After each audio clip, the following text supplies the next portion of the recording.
Hola y bienvenido a Haciendo Tiempo nuevamente, donde sacamos tiempo para buscar de nuestro Dios, dejamos las excusas atrás, la niñez atrás y tratamos de buscarle sinceramente, escudriñando su palabra para aplicarla a nuestra vida.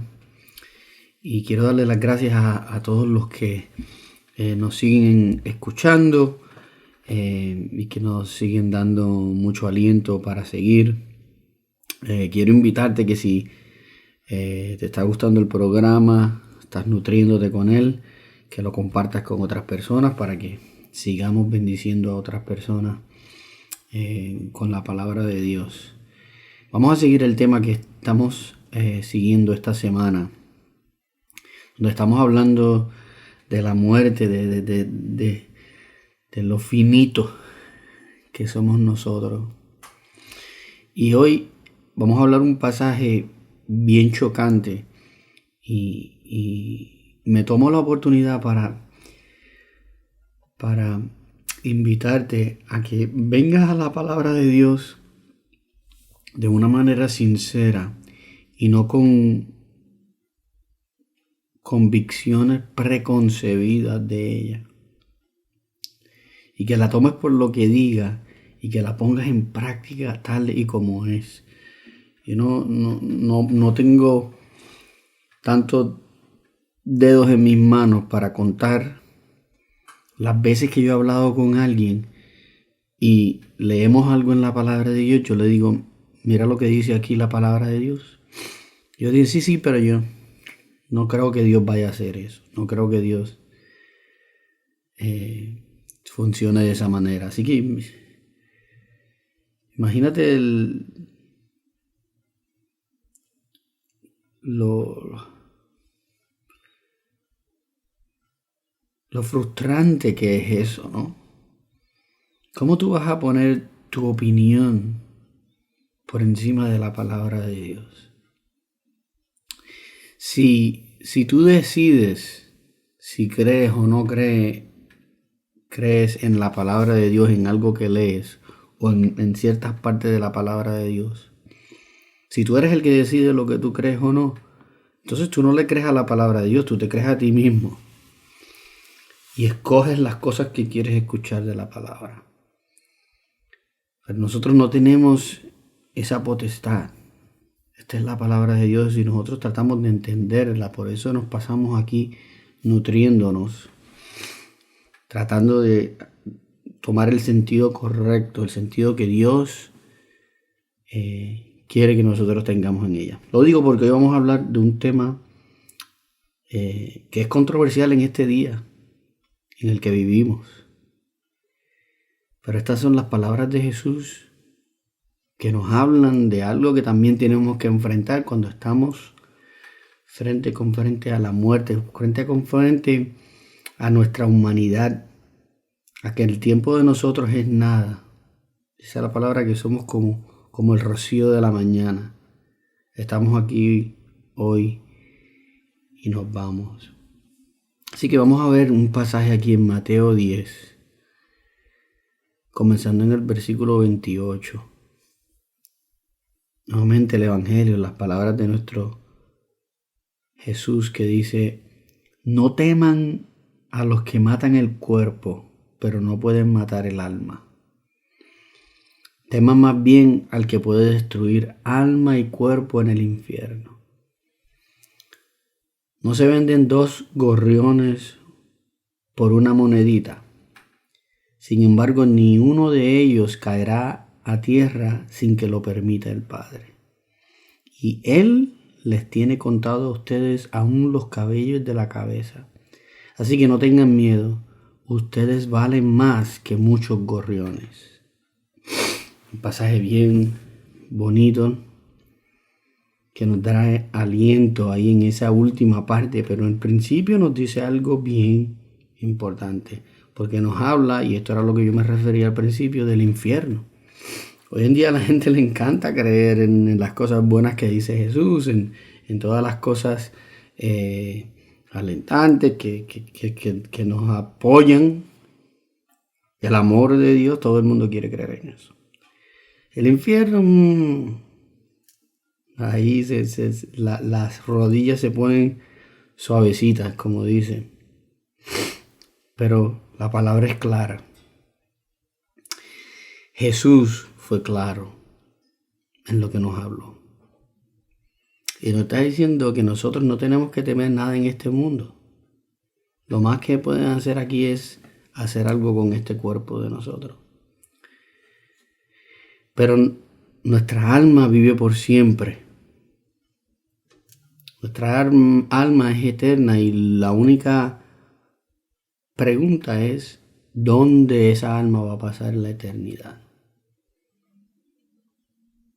¿Con Dios en un lado o en el infierno? El infierno es un sitio real.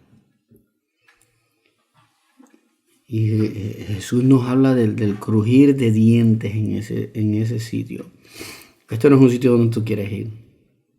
Y la manera de no ir ahí, la manera de estar con Jesús es de tomar esta palabra como real, tomarla a sí mismo como palabra y ponerla en práctica. Así que si tenemos un cierto temor de Dios, yo creo que ya habíamos hablado de eso antes un poco. Tememos de Dios porque el temor nos va a llevar a hacer su voluntad, a ser obedientes. ¿Ok? Y cuando hacemos eso, cuando nosotros nos ponemos, no quiere decir que lo vamos a hacer. Yo me siento aquí hablando con ustedes todos los días y buscando esto y todavía continúo cayendo. Una de las cosas más frustrantes de la vida del cristiano. Pero nuestra meta sigue siendo dar a Dios lo que por gracia, dar gracias a Dios, lo que por gracia recibimos, ¿verdad? Recuerda que nuestra salvación no viene por nuestra fuerza, por lo bien que hagamos, sino por la gracia de Dios. Pero en relación a eso, en relación a esa gracia que ya recibimos, que pasamos de muerte a vida, como ya dijimos, hay un cambio en nosotros, una transformación, que ahora nuestra alma tiene sed de hacer lo que le place a nuestro Dios. Una de las maneras es de entender esto, de tomar en serio, ¿sí? Se trata de tomar en serio la palabra de Dios, porque es que nosotros a veces le damos más valor a otras cosas. Por ejemplo, se nos hace bien difícil, como es el tema del programa, sacar tiempo para buscar de Dios, para estudiar su palabra, para hablarle a Dios. Pero nosotros sacamos tiempo para miles de otras cosas. ¿Por qué? Porque valoramos esas cosas mucho. Entonces, eso es lo que estamos hablando aquí. Por ejemplo, nosotros nos levantamos todos los días súper temprano en la mañana, porque tenemos que estar en el trabajo a cierta hora. Y eso viene de un temor que tenemos, temor de que perdamos el trabajo y no tengamos con qué proveer para nuestra familia. Ese es el tipo de temor. Entonces, en cuanto a Dios, no tenemos ese tipo de temor. No nos interesa si no podemos hacer cosas para Dios, si tenemos que mentir, por ejemplo. Cuando nosotros tenemos que mentir para salir de un aprieto, lo hacemos como si nada. Pero si lo viéramos como una ofensa a nuestro Dios, como el pecado que es, empezaríamos a, por lo menos, batallar contra eso un poco más. Así que cuando pensamos en nuestro futuro, luego de que pasamos de muerte a vida, tenemos que pensar en esto, en que existe un infierno en donde ningún hijo de Dios va a ir. Y esa es las buenas nuevas, ¿no? Que después nos dice, ustedes no tienen que temer porque Dios es más fuerte que todo. Si ponemos nuestra confianza en Él, dice aquí que aún los cabellos de nuestra cabeza Él los conoce. Dice que si una ave se cae del cielo, no se cae sin que Dios lo permita. Y nosotros valemos mucho más que la ave, nos dice. Así que nosotros no tenemos que tener miedo de que vayamos a ir al infierno, porque vamos tras nuestro Dios. Y mientras nosotros vamos tras nuestro Dios, su gracia nos cubre, su sangre derramada en la cruz nos cubre y nos libra. Siempre digo, y yo creo que a lo mejor lo he dicho aquí antes también, que cuando pensamos en que Dios perdona nuestros pecados, debemos siempre meditar que nuestros pecados no solo se van como si nada. Hubo alguien que pagó por ese pecado. Jesucristo en la cruz. Así que meditamos en eso y nos da la seriedad necesaria para tomar la palabra de Dios como verdadera y actuar como personas dignas de ser llamados hijos de Dios. Hay mucho para pensar ahí, haciendo tiempo.